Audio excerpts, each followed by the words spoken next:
جاركدي بخير هذا تماشا كرنا كورت كونكشن للروجن ججنان وسري صالان مروف دالفره دبا وهالبس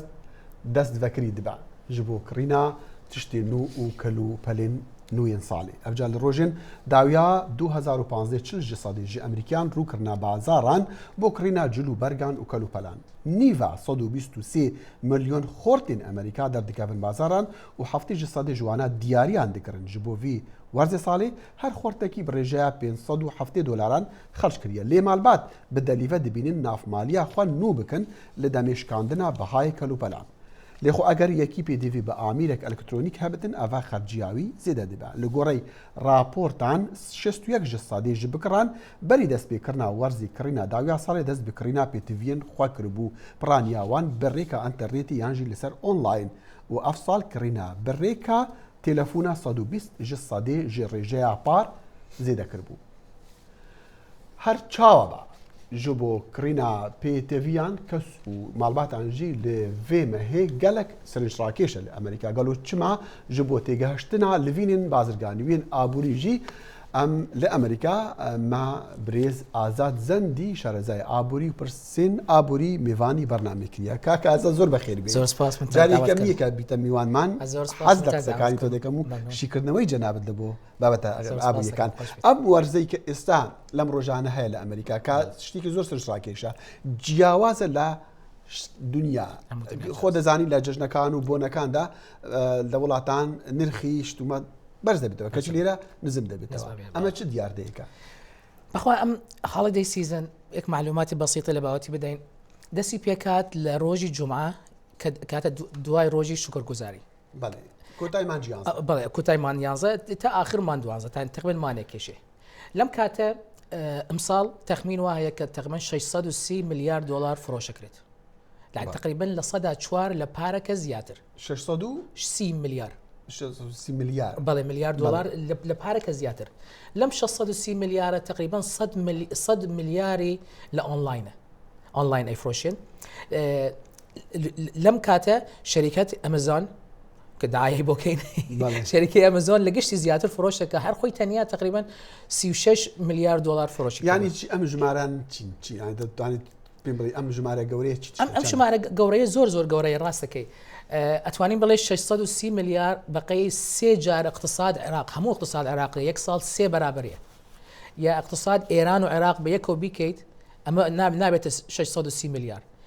يعني لصدى بيس لميزانيه وزاريه دفاع امريكا زياده باشا او زياده جرينجي ام ورزه بو ابوري امريكا كاو جماره قوريه باسك اقتصاد امريكا خوته زاني بس رياية لسر consumer spending يعني خلق خارج زكاة ولسر سيرفيس يعني خدمة جزاري مثلا خاص برويت وهوتيل يا برويت تشتيك بكريت او ادوان اما شيء لصدى امورز خوي تانية لصدى 3.7 يعني تقريبا لصدى شوار لهمو اقتصاد امريكا لم كاتاتيت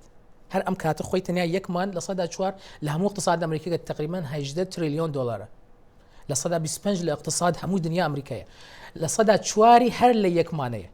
شي كان خلق زور اهميتي لبر خاطريه زور شت هرزانه بيت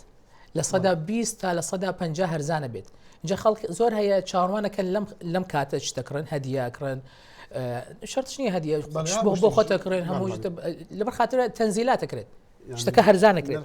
نرخي شتما دادا بزي دادشكي يعني والله داشكي لصدى 20 تا صدى 50 50 و 17 احتمال اس بقيت صدى 17 راسته اما اشتكي زور جرينجا بو امريكا بو ابوري امريكا يعني بوجانوي ابوري جرينجا باشا اما دتوان شي لما فير بي وكو كرد وكو ولاطاني ديكي دنيا اما كرد او اشتكي اتواني لما فيرمين او سا اما نشانه دات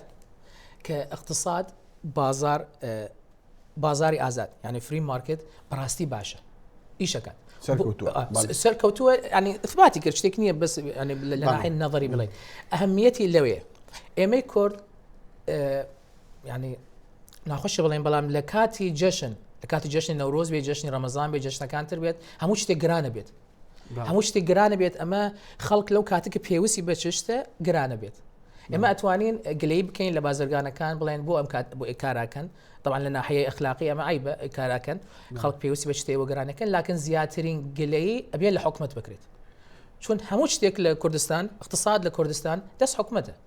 ئەگەر اقتصادەکە باش بێ ئەڵێن دەست خۆش ئەگەر اقتصادەکە خراپ بێت ئەڵێن خەتای ئێوەی وەڕاستیەکەش هەر لە بەدەست حکوومەتە بەڵام مەبەستم ئەوەی چۆن فێر بین یعنی مەبەست ئەوەیە ینی ئەبێ یەک سیستمێک بازاری ئازاد بەکاربێنین ئەم سیستمەش لەسەر سێ چوار تشتە لاکن دوو تشتە مهمەکەی یەکی ئاگاهیە ئینفۆرمیشن و دووهەمەن یەکی ڕاستیکانە یعنی فاکتس ئەبێ ئینفۆرمیشن بێت و فاکت بێت تا بتوانانی بەرنامە دروست بکەیت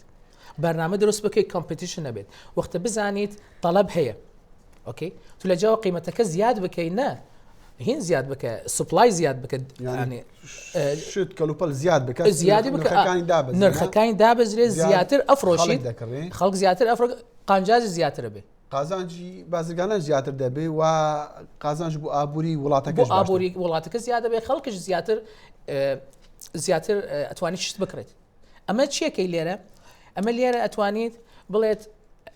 مردم ینی خەڵک کوردستان تاکەی تحمل ئیشتێ لە بکات لەو کاتێککە پێویستیان بە هەموو شتە گەرانە بێت ئەمە خەتای حکیە خەتای حکومەتە خەتای پەرلەمانە یعنی ئێستا ئێمە سیستمێکمان هەیە سیستمی سیاسی فاشل سیستمی اقتصادی فاشل سیستمێک تعلیمی فاشل تاکەی تحملی بکەیت شتەکە عجیبنی ئەگەر خەڵک خەریکە کوردستان جیێڵێت و ئەڕێت بۆ ئەوروپا و گیان خۆنە خەنە خەتەر کاک ئازاد لە کۆتای نیودەقەیەکە مادەمیست باسی ئەوم کە زیاتر خەڵک چی دەکڕێت ئەم ساڵا و چۆن دەکرێت زیاتر ئۆنلاین شتی وا دەکرێت نا زیاتر هیچ لە بازارەکانەکرن یعنی لە 180 لە بازارەکرێن لە 120 ئۆنلاینەکرن ئەو شتێکە زیاتر شتی فرۆش ئەلکترۆنیە ئەم هەموو ساڵێک ئەلکترۆنیش زۆرە فرۆشی وەکو تەلیفۆن وەکو ئایپاد وەکو شتێتری زۆرە فرۆشیە مەلاعیب یاری مناڵ یا خاصن فیلم ستار وۆرس کە ئەم ساڵ تازە هات ئەمە زیاد زۆر فرۆشی کرد کاک ئازاد زەندی زۆر سوپاس دەستەکانی خۆش زرمان میوانداری بەرنامە بووی